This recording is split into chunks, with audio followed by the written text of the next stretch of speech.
Careful. The manager's voice cut through the noise, but it was already too late.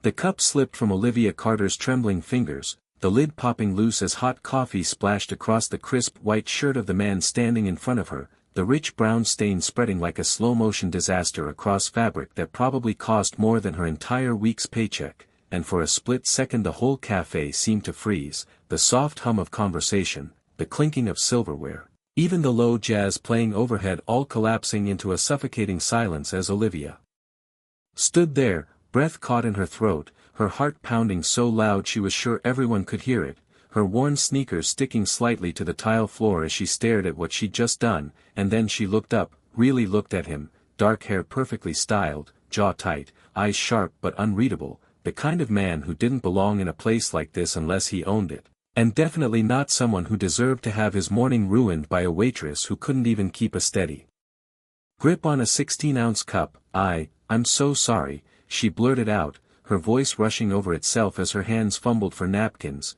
pressing them uselessly against the stain. I didn't mean, my hand slipped, I'll pay for the cleaning, I swear, but her words tangled and fell apart under the weight of her panic, because she knew exactly what this meant, one complaint, one angry customer, and she was done, no more shifts, no more tips, no more barely scraping together rent for the tiny studio apartment she was already 3 days behind on, no more late-night scribbling bakery recipes in her notebook after closing time, chasing a dream that felt further away with every double shift she picked up. Olivia.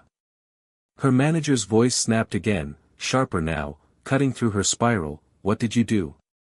And she didn't need to turn around to feel the judgment burning into her back, didn't need to see the way he was already calculating whether she was worth keeping, because she knew the answer, she wasn't. Not when customers like this walked in wearing tailored suits and silent expectations, not when one mistake could cost the cafe more than she made in a month, and she braced herself, shoulders tightening, ready for the apology, the dismissal, the quiet walk to the back room to grab her things and figure out how to survive the next week with exactly $42 in her bank account. But instead, something unexpected happened. The man didn't raise his voice, didn't step back in anger, didn't even look particularly upset. He just glanced down at the stain, then back at her, his gaze lingering for a moment longer than it should have, as if he was studying something beyond the obvious disaster, and then, slowly, almost imperceptibly, the corner of his mouth lifted, not quite a smile, but not anger either. It's just a shirt, he said calmly, his voice low and steady, and the simplicity of it caught her completely off guard, her hands freezing mid-motion, napkins crumpled between her fingers. I can have it cleaned, he added, as if it truly didn't matter, as if this moment that felt like the end of everything to her was nothing more than a minor inconvenience to him, and that contrast hit her harder than any scolding could have, because to him it was nothing, but to her it was everything.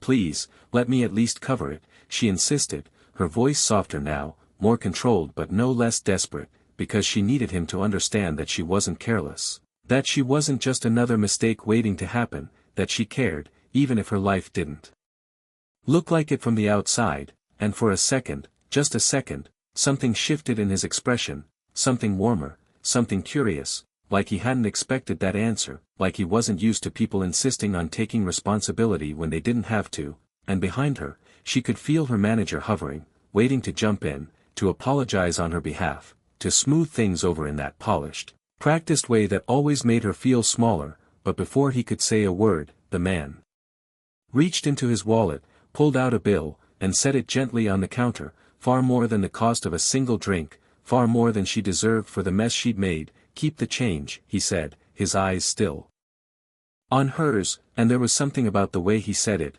not dismissive, not condescending, just intentional, like this wasn't about the coffee at all. And Olivia hesitated, her fingers tightening around the damp napkins, because something about this felt wrong, like accepting it would mean confirming every assumption people made about girls like her, that she needed saving, that she would take whatever was handed to her without question. And slowly, almost stubbornly, she shook her head, pushing the bill back toward him. No, she said quietly, meeting his gaze despite the way her pulse raced, I messed up.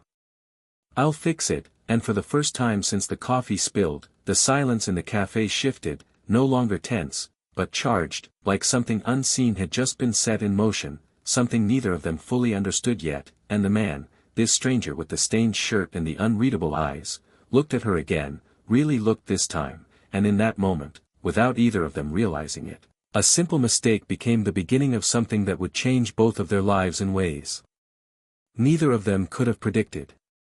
Olivia stood there for a second longer than she should have, her fingers still curled around the damp napkins, watching as the man picked up his coffee, as if nothing unusual had just happened, as if a moment that nearly shattered her entire week had barely registered in his world, and then he turned, walking toward a corner table by the window, his posture relaxed, unbothered, leaving behind the faint scent of roasted coffee beans and something sharper, cleaner, like expensive cologne she could never afford, and only when he sat down did the noise of the cafe rush back in all at once, conversations resuming, chairs scraping, the espresso machine hissing like it had been holding its breath too. Olivia, her manager said again, lower this time but no less tense, stepping beside her with a tight smile already forming for the nearby customers. What was that? She swallowed, forcing her hands to move, to clean, to do anything that made her look like she still belonged behind the counter. I said I am sorry, she replied quietly. Keeping her eyes on the mess instead of his, I will fix it, he exhaled through his nose, clearly weighing his options, and for a moment she thought this was it, the final conversation, the polite but firm dismissal, but instead he adjusted his tie and said, just, be more careful. That was not a regular customer, and the way he said it made something twist in her chest, not a regular customer, as if people like that existed in a different category entirely, as if one mistake with them carried more weight than 100 perfect shifts with everyone else. Yes, sir, she said automatically, even though the words tasted bitter, and then she turned back to her station, forcing herself into motion, refilling cups, calling out orders, wiping counters that were already clean. Anything to keep her hands busy and her thoughts from spiraling, but it did not work, because every few seconds her eyes betrayed her, drifting toward the corner table, toward him, the stranger who had just altered the course of her day without even trying. He sat there with his phone in one hand, occasionally glancing at the screen, occasionally looking up, not at her exactly, but in her direction, like he was observing the room, studying it, and there was something about the way he did it that did not match the casual way he dressed or spoke, something sharper, more deliberate, like he was used to being in control of whatever space he entered, and it made her uneasy in a way she could not quite explain. Hours passed like that, stretched thin between routine and distraction, until the lunch rush finally began to fade, the line shrinking, the noise softening again, and Olivia found herself wiping down the same section of counter for the third time when she heard his voice, closer.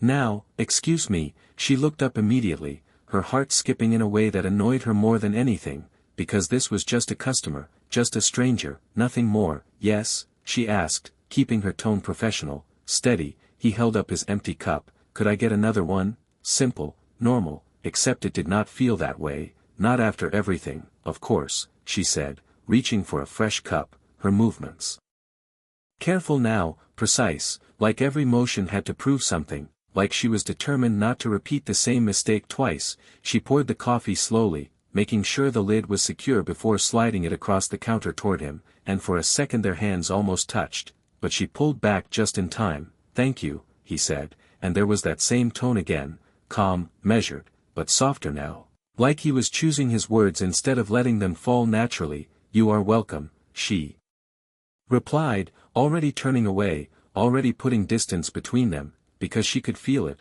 the way this moment was trying to stretch into something more than it should be, and she did not have time for that, not with rent due, not with her life balanced on the edge of every shift. But then he spoke again. You did not have to refuse the tip, and that made her pause, just for a second, her back still turned to him. Yes, I did, she answered without looking. Why? He asked, and there was no judgment in his voice, only curiosity, genuine and unguarded, which somehow made it harder to ignore. She hesitated, then glanced over her shoulder, meeting his eyes briefly. Because I am not a charity case, she said simply, and the words hung between them, heavier than she expected, and for a moment neither of them moved, neither of them spoke, and then something shifted again, subtle but real, like a line had been drawn and acknowledged at the same time. He nodded once, slowly, as if he understood more than she had said out loud, and then he stepped back, returning to his table without another word, leaving Olivia standing there with a strange, unfamiliar feeling settling in her chest, something that was not quite fear, not quite relief, but something in between, something that whispered that this was not the end of that moment from earlier, that somehow, in a way she could not yet see, it was only the beginning. By the time Olivia's shift finally ended, the sky outside had already faded into that muted blue-gray that made the city feel colder than it actually was, the kind of evening where the streetlights flickered on one by one and people hurried past without looking at each other, wrapped in their own routines, and she moved through it all with a quiet exhaustion settling into her bones, her apron folded neatly in her bag, her hair still carrying the faint scent of coffee and sugar, and for a moment she allowed herself to breathe, really breathe, as she stepped out onto the sidewalk, the air crisp against her skin, but even that small sense of relief did not last long. Because reality had a way of catching up quickly, her phone buzzed in her pocket, and she did not even need to look to know what it was, another reminder, another warning, another countdown she could not ignore. Still, she pulled it out, her fingers hovering for a second before unlocking the screen, and there it was, the message she had been avoiding all day, final notice. Rent overdue.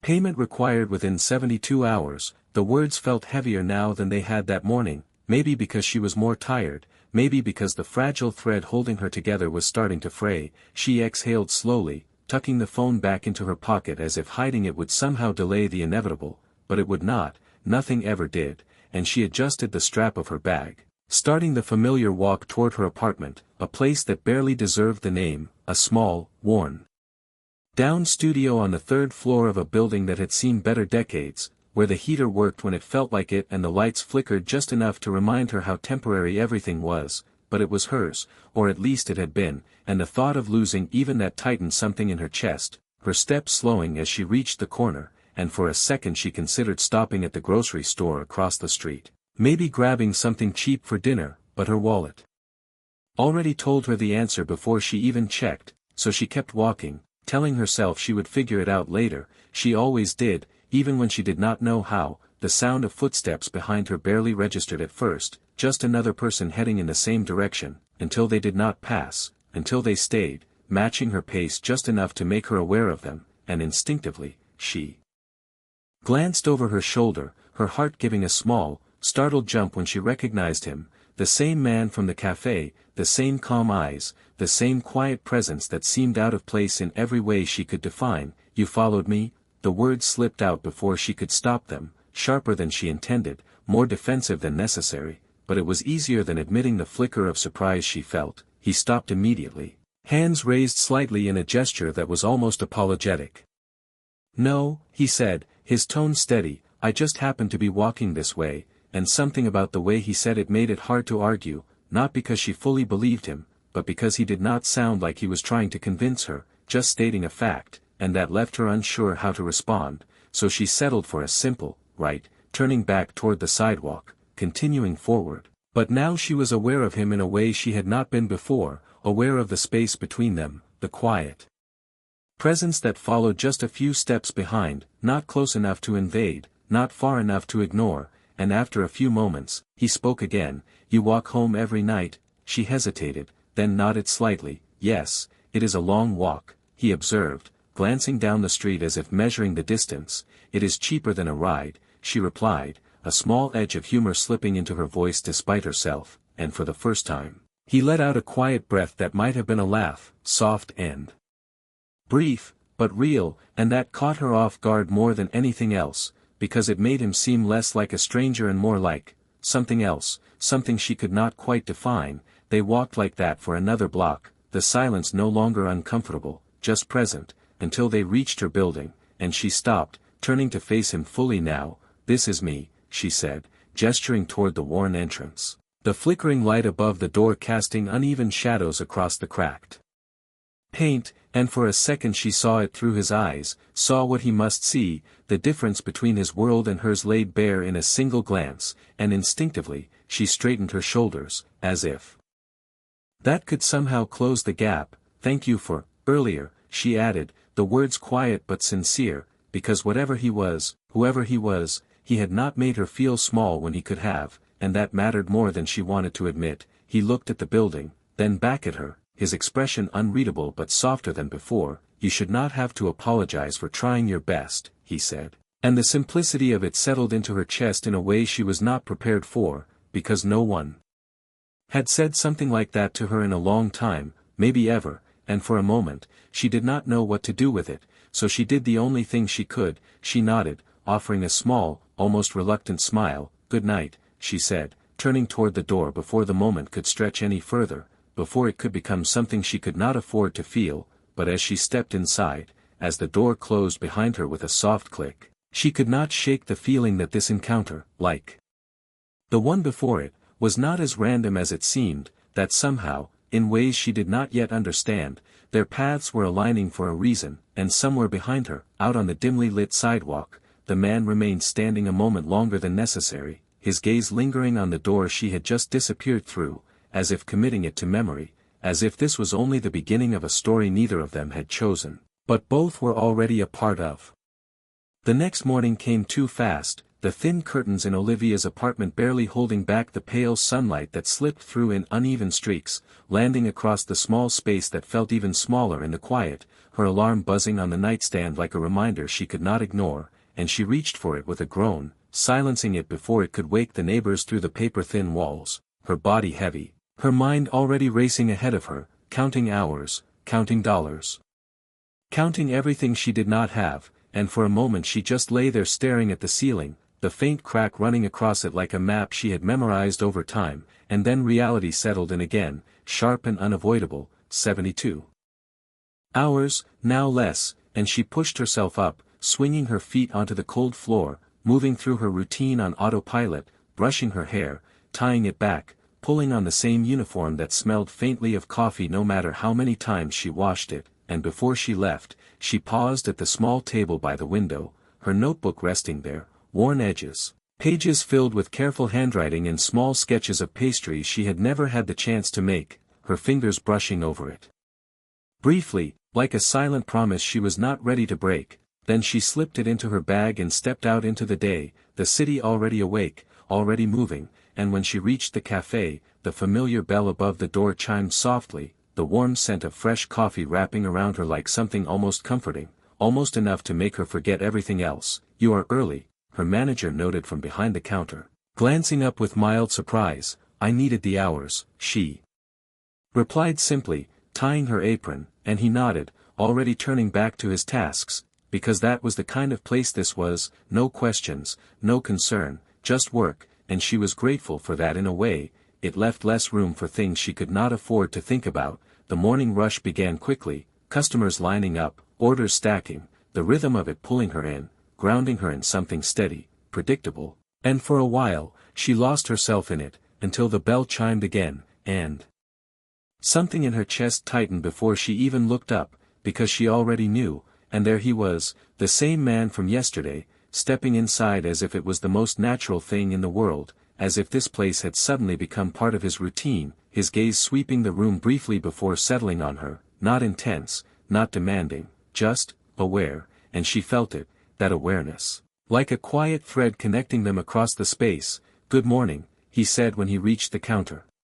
His voice as calm as ever, and she forced herself to respond normally. "What can I get you?" Professional, distant, exactly how it should be, the same as yesterday, he replied, and there was something almost deliberate in that choice, like he was anchoring this moment to the one before, like he was refusing to let it fade into nothing. She prepared the coffee carefully, double-checking everything, her movements precise, controlled, and when she handed it to him, their fingers brushed for just a fraction of a second, and this time she did not pull away as quickly, not because she wanted to, but because she was caught off guard by the unexpected steadiness of it. "You always work this shift?" he asked, stepping slightly to the side but not leaving, and she hesitated, just enough to notice. "Most days," she answered, keeping her tone neutral. "That sounds exhausting," he said, and again, there was no judgment, just observation. "It pays the bills," she replied, a small shrug accompanying the words, even though they both knew that was not entirely true,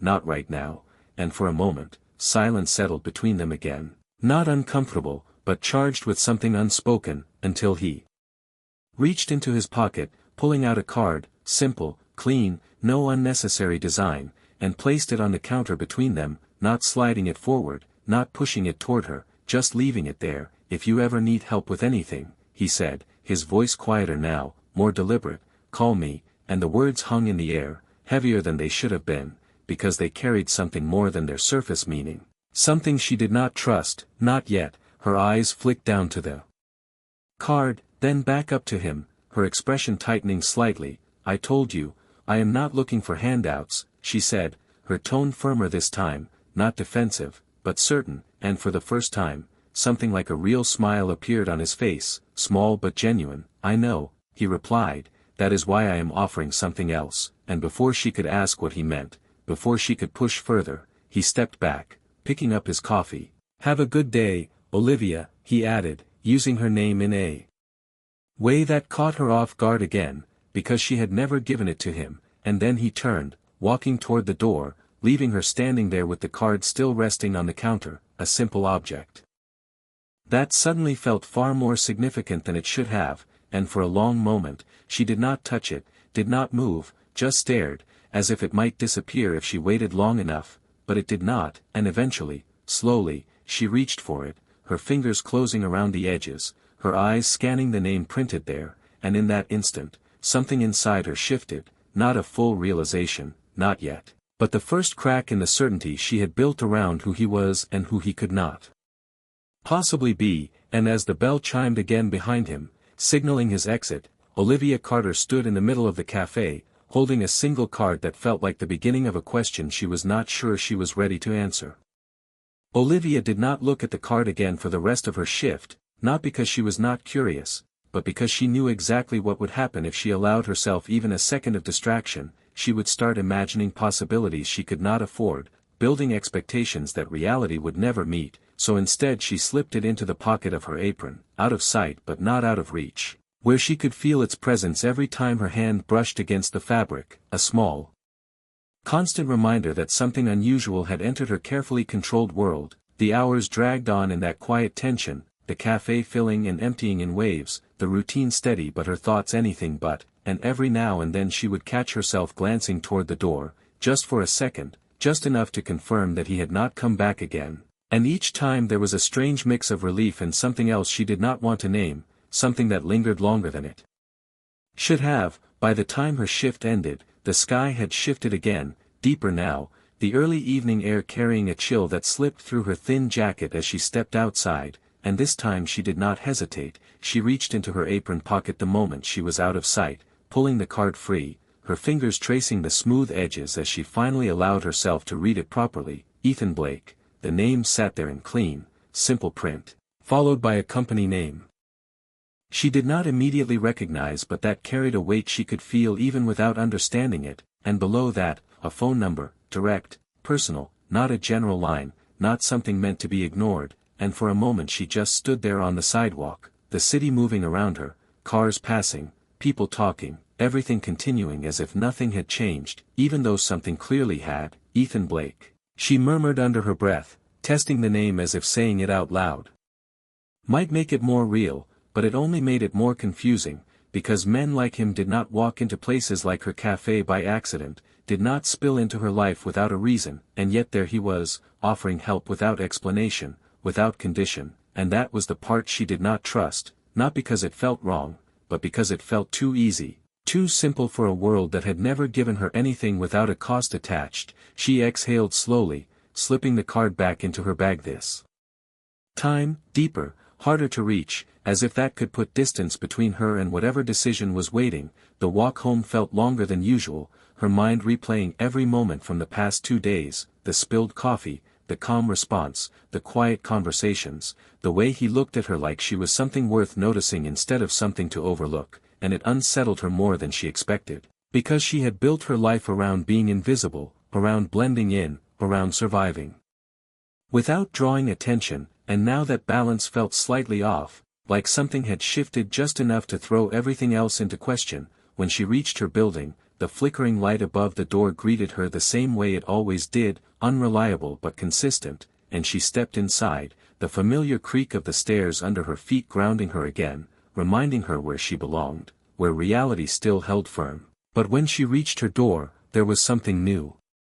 Something out of place, a small envelope taped to the center of it, plain, unmarked, but unmistakably deliberate. Her heart tightened as she reached for it, peeling it free with careful fingers, already knowing what it was before she even opened it, the final notice, this time not just a message on her phone but something physical, something she could hold, something that could not be ignored or postponed. She opened it slowly, her eyes scanning the words she had memorized already: payment required, immediate action needed, failure to comply would result in eviction, the language cold, precise, leaving no room for negotiation, no room for hope, and for a moment the hallway seemed quieter than it should be, the sounds of the building fading into the background as the weight of it settled over her, heavier than before, more real now that it was in her hands. 72 hours had become less, time was moving whether she was ready or not. She leaned back against the door, the envelope still open in her hand, her gaze unfocused as her mind raced through options that did not exist,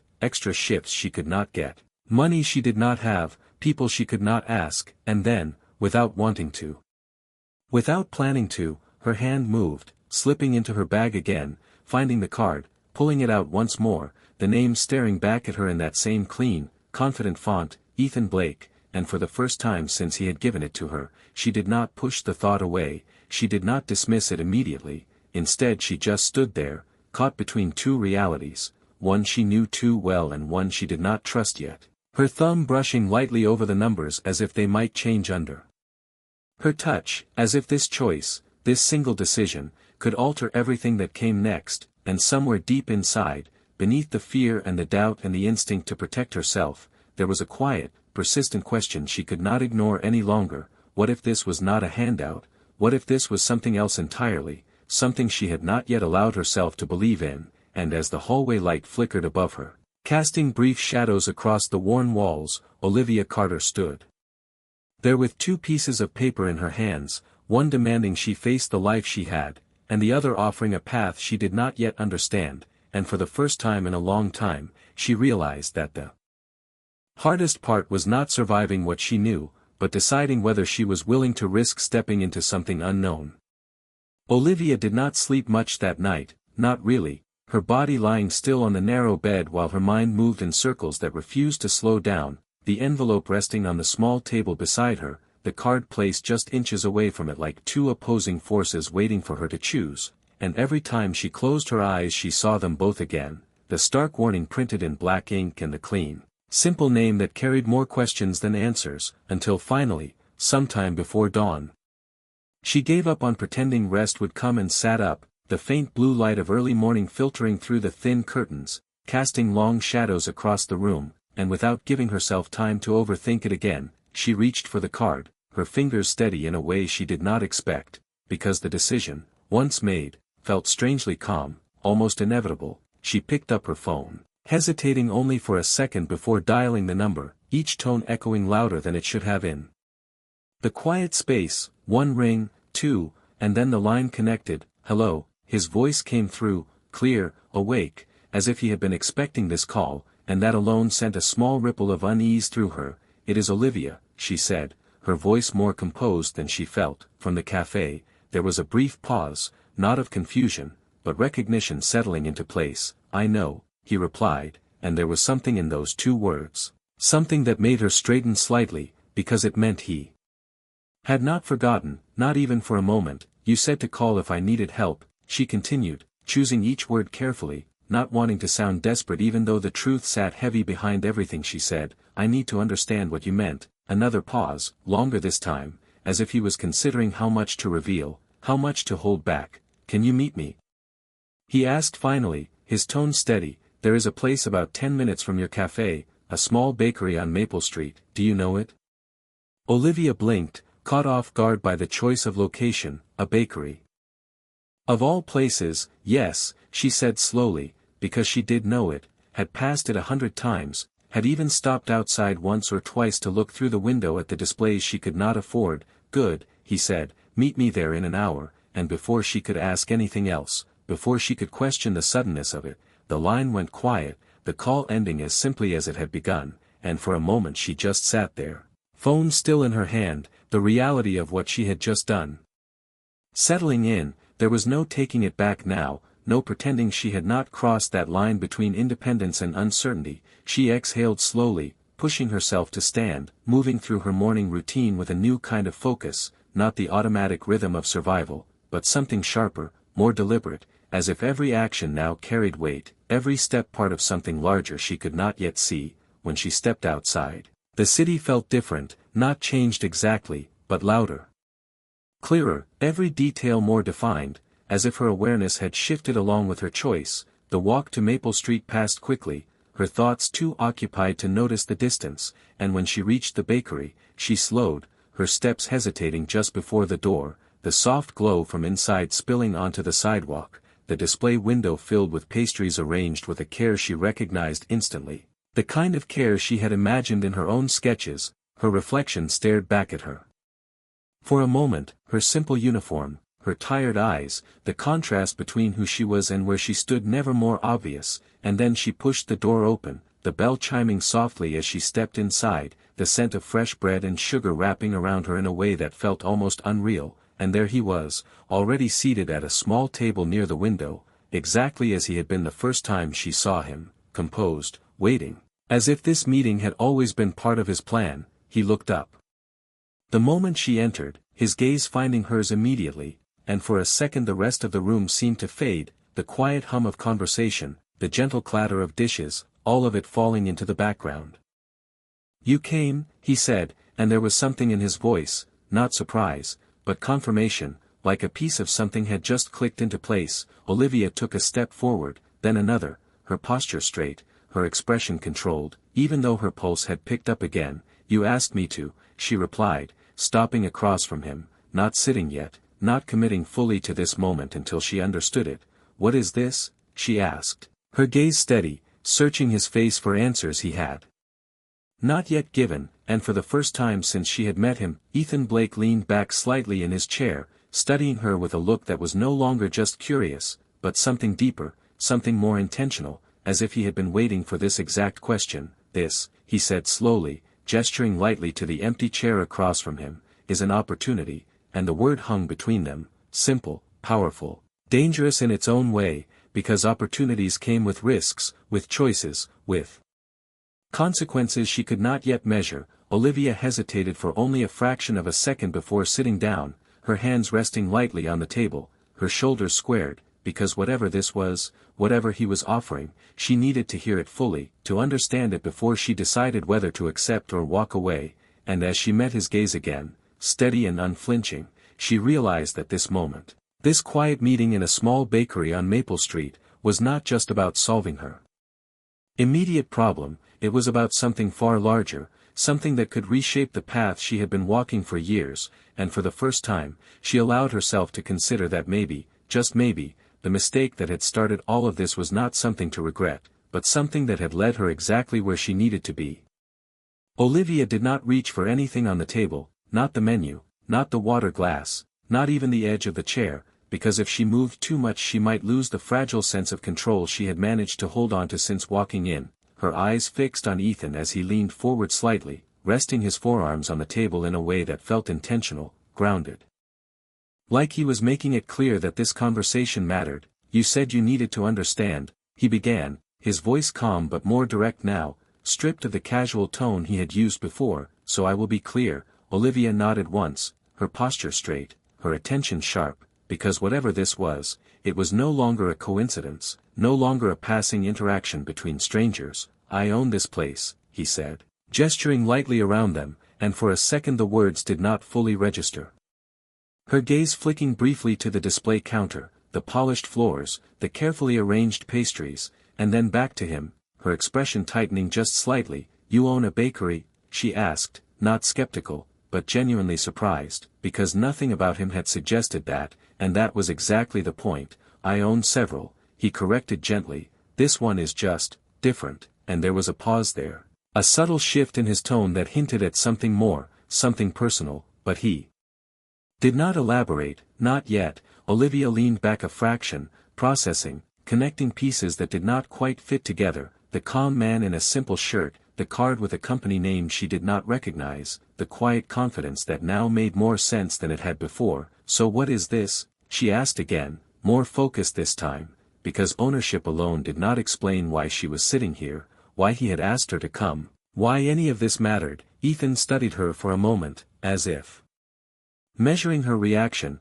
as if deciding how far to go, and then he reached into his jacket, pulling out a thin folder and placing it on the table between them, not opening it, not pushing it toward her, just letting it exist there as a physical presence. "I am looking for someone to run this location," he said, and the simplicity of the statement was almost disorienting, because it sounded too straightforward, too clean for something that felt this complicated. Olivia blinked, her eyes dropping briefly to the folder before returning to him. "You are offering me a job?" she asked, the words careful, controlled, because she needed to be sure she was hearing this correctly. "I am offering you an opportunity," he repeated, echoing his earlier words, but this time with more weight behind them, "a management position, with training, with support, with the resources you would need to turn this place into something more than it currently is." Olivia let out a quiet breath, not quite a laugh, but close, because the gap between what he was saying and what she knew about herself was too wide to ignore.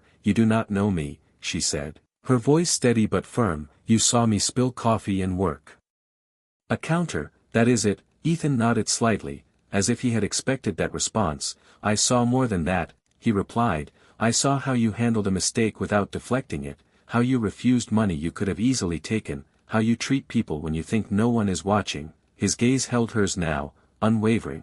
"That matters more than experience." Olivia felt something shift in her chest at that. Something unfamiliar and uncomfortable, because it sounded like belief, and belief was not something she was used to receiving without condition. "And what is the catch?" she asked quietly, because there had to be one, there always was. Ethan did not answer immediately, and that silence told her more than words could have. "There is no catch," he said finally, but even as he said it, she could hear the truth behind it, not a lie, but not the full story either. "There is always something," she insisted, leaning forward slightly now, her eyes narrowing just enough to show she was not going to accept vague answers. "Why me?" And this time, Ethan did not deflect, did not soften the response. He met her question directly. "Because I trust my judgment," he said, simple, certain, and that certainty was what unsettled her most, because it placed the decision back on her, not on him, not on circumstances, but on whether she was willing to believe in something she had never been given before. Olivia's gaze dropped to the folder again, her hand hovering just above it, not touching. Not yet, because she could feel it, the weight of what was inside, not just paper, but possibility, risk, change, and for a moment the room seemed quieter than it had been before, the soft hum of conversation fading into the background as everything narrowed to this single choice. "If I say no?" she asked, her voice softer now, almost testing. Ethan's expression did not change, but something in his eyes shifted, a subtle acknowledgement of the reality behind the question.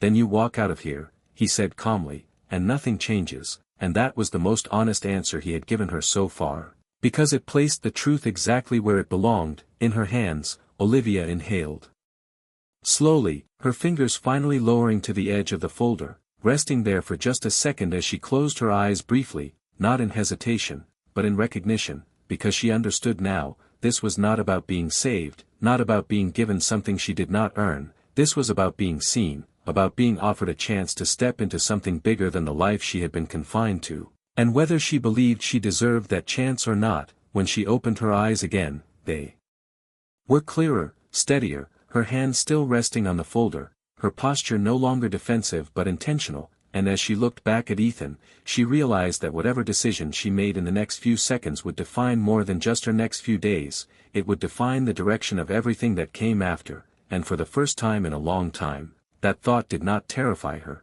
it grounded her, because it meant she still had a choice, and that was something no notice, no deadline, no circumstance could take away.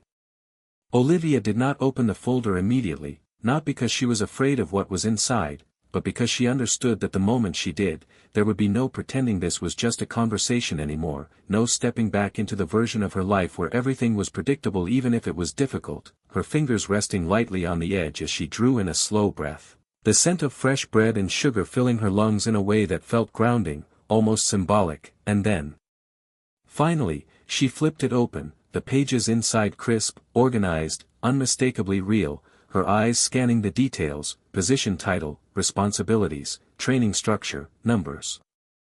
That made her pause, not just the salary but the projections, the potential, the kind of figures she had only ever imagined in the margins of her notebook, and for a moment she forgot to breathe, her mind struggling to reconcile the girl who counted every dollar with the possibility laid out in front of her. This is not a small offer, she said quietly, more to herself than to him, but Ethan heard it, of course he did. It is not meant to be, he replied, his tone steady, as if there was nothing unusual about handing someone a chance to change their entire life. Olivia turned another page, then another, each one reinforcing the same reality. This was not an impulsive gesture, not a temporary fix, it was structured, intentional, designed to succeed if the person holding it was willing to step up, and that realization made her chest tighten in a different way, because it meant the risk was not just his. It was hers too. You said there was no catch, she murmured, her gaze lifting from the pages to meet his again, but this is a commitment. Ethan nodded once, not denying it, not softening it. It is, he said. I am not offering you something easy, Olivia, I am offering you something real. And there it was again, that word, real, as if everything she had known before had been something less, something temporary, and she felt the truth of it settle in her chest, uncomfortable but undeniable, because she knew exactly what her current path looked like: more shifts, more exhaustion, more nights staring at the ceiling wondering how to make the numbers work, and then, eventually, nothing left to hold on to. She closed the folder slowly, her hand lingering on the cover as her thoughts moved faster than she could organize them. Why a bakery? She asked suddenly, the question slipping out before she could stop it. Because it mattered, because it was too specific to be random. Ethan's expression shifted slightly, not guarded, but thoughtful, as if the answer carried more weight than the others. Because it was the first business I ever believed in, he said after a moment, his voice quieter now, less polished, and because I know what it can become when the right person is running it. Olivia watched him closely, catching the subtle change in his tone, the hint of something personal that had not been there before, and it made her hesitate again, not in doubt, but in recognition, because this was not just about numbers for him, not entirely. And you think that person is me, she said, not as a question this time, but as a statement she was testing out loud. Ethan did not look away, did not soften his gaze. I do, he answered simply, and the certainty in his voice was what finally tipped something inside her, because it was not exaggerated, not forced, it was quiet and absolute, like a fact he had already accepted. Olivia exhaled slowly, her fingers tightening slightly on the folder before she released it, leaning back in her chair as she let the weight of the decision settle fully. She thought about the notice on her door, the ticking clock she could not escape, the version of her life that was closing in whether she wanted it to or not, and then she thought about this unexpected path that had opened because of a mistake she could not have planned, a moment she had almost wished she could undo, and now, sitting here, she realized she would not change it even if she could. If I say yes, she began, her voice steady but deliberate, this is not about saving me. Her eyes held his, firm, clear. This is about me doing the work, earning it, building something real. Ethan nodded immediately, as if that was exactly what he had been waiting to hear. Yes, he said, and there was no hesitation in his answer, no hidden condition, just agreement, and that was what she needed, not reassurance, not promises, just clarity. Olivia closed her eyes for a brief second, not to escape, but to center herself, to acknowledge the fear, the uncertainty, and the possibility all at once. And when she opened them again, there was no hesitation left, only decision. She reached forward, placing her hand flat on the folder, grounding herself in the reality of it. Then I am in, she said, the word simple, but carrying more weight than anything she had said before, and for the first time since this conversation began, something in Ethan's expression shifted in a way she had not seen yet, not surprise, not relief, but satisfaction, quiet and genuine, like a plan had just moved forward exactly as intended. He nodded once, a small, almost imperceptible gesture, but it was enough, because everything else had already been said. And as Olivia sat there, her hand still resting on the folder that represented a future she had not dared to imagine, she realized that this was not the end of her struggle, not the moment everything became easy, but it was something far more important.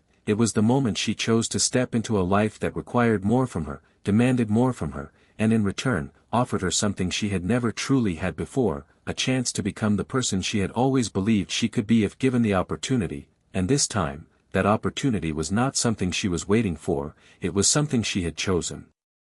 3 months later, the bell above the bakery door chimed in a rhythm that no longer felt foreign, the space alive with movement, conversation, and the soft, comforting hum of something built with intention, and Olivia Carter stood behind the counter, not as someone passing through, not as someone trying to survive the day, but as someone who belonged there, her hands steady as she adjusted a tray of freshly baked pastries, the scent of cinnamon and warm sugar wrapping around her like a quiet confirmation of everything that had changed, everything she had fought to build. The journey had not been easy, not even close. The first weeks had been filled with long hours, early mornings that began before sunrise, nights spent reviewing numbers, learning systems, making mistakes that felt heavier now because they mattered more, because this was hers to shape, hers to protect, and there had been moments, many of them, where doubt crept in, where the voice in the back of her mind whispered that she was not ready, that she did not belong in a role like this, that someone else could do it better, faster,